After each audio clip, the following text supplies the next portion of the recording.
Hari ni saya nak kongsikan item fizikal 1 dinar yang baru dengan item fizikal 1 dinar yang lama. Yang ada dekat tangan saya ni adalah item 1 dinar versi yang baru, dan ini adalah item 1 dinar versi yang lama.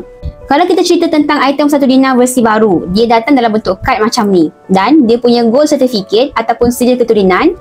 Emas tu ada sekali lah dekat belakang ni. Sangat senang nak simpan, boleh masukkan je dalam kita punya beg duit, dalam dompet.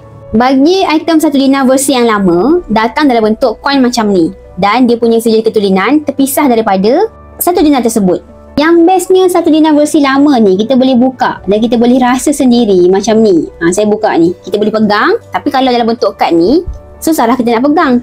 Berbeza dengan yang baru, emas melekat dalam kad, kita tak dapat nak pegang secara terus. Yang baru ke yang lama, dua-dua nilainya sama. Sekarang 1 dinar ni, nilainya dah pun mencecah lebih daripada RM2,000. Di Public Gold, kita boleh mula menabung untuk dapatkan emas 1 dinar dengan bajet serendah RM100. Menabung saja dalam akaun emas gap, Gold Accumulation Program, kumpul sampai cukup 4.25 gram, nanti boleh keluarkan sekeping 1 dinar yang macam saya ada ni.